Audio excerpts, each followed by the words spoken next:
নমস্কার সম্মানীয় দর্শক বন্ধুগণ, ইতিমধ্যে বিহারে শুরু হয়েছে এসআইআর অর্থাৎ স্পেশাল ইন্টেনসিভ রিভিশন।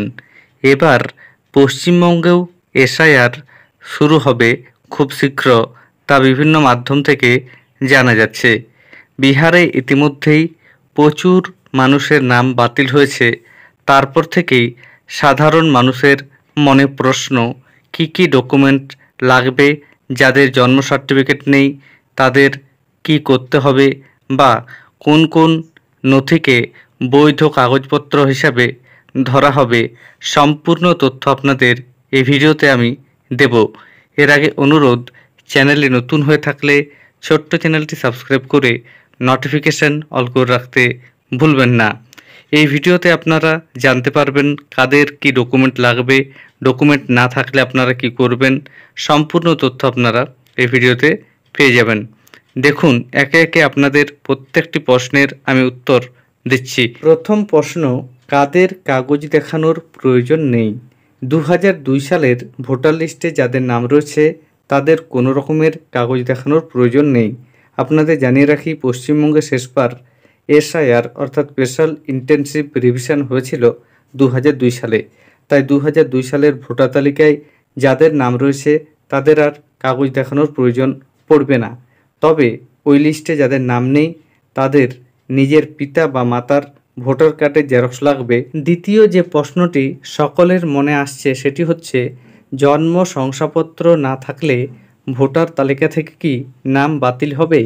সেক্ষেত্রে আপনাদের জানিয়ে রাখি, আপনার যদি বার্থ সার্টিফিকেট না থেকে থাকে তবুও আপনার নাম ভোটার তালিকা থেকে বাতিল হবে না। তবে আপনাকে অন্য ডকুমেন্ট দেখাতে হবে। ইসিআই অর্থাৎ ইলেকশন কমিশন অফ ইন্ডিয়া তরফ থেকে 11টি ডকুমেন্টের কথা বলা হয়েছে। সেই 11টি ডকুমেন্টের মধ্যে যে কোনো একটি ডকুমেন্ট থাকলেই হবে। কোন কোন 11টি ডকুমেন্টের কথা বলা হয়েছে আপনাদের আমি সরাসরি দেখাচ্ছি।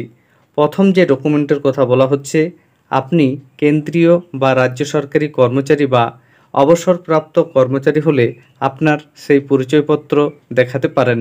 দ্বিতীয়ত, আপনার নামে 1987 সালের 1 জুলাইয়ের আগের কোনো সরকারি নথি থাকলেও আপনি দিতে পারেন, যেমন ব্যাংকের পাসবুক, পোস্ট অফিসের পাসবুক, এলআইসি সংক্রান্ত নথি, এছাড়া জন্মের শংসাপত্র।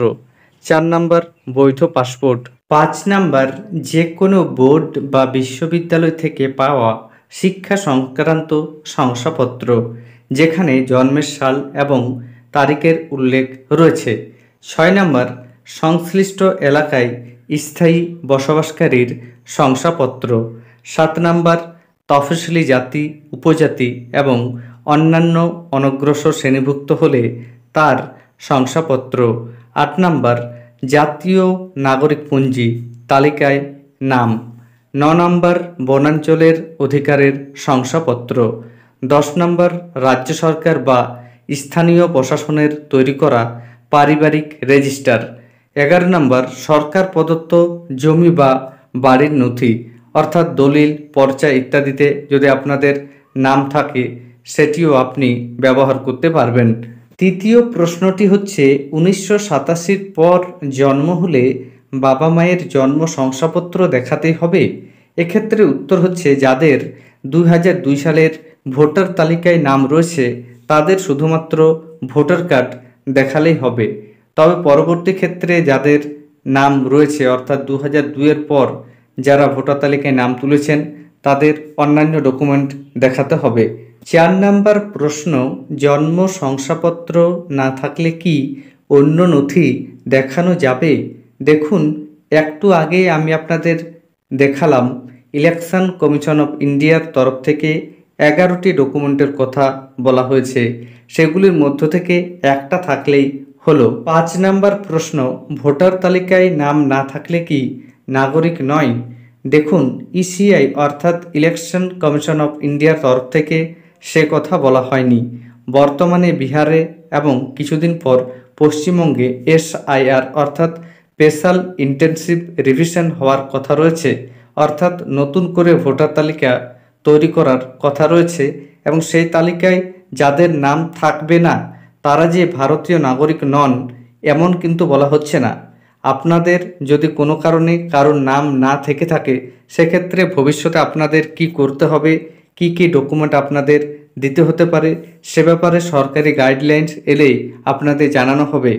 এবং পশ্চিমবঙ্গে যদি এসআইআর হয়ে থাকে, সেক্ষেত্রে কোন ফর্ম ফিল আপ করতে হবে, কীভাবে ফর্ম ফিল আপ করতে হবে, সরকারি যখনই বিজ্ঞপ্তি প্রকাশিত হবে আপনাদের সামনে সেই আপডেটও নিয়ে আসবো।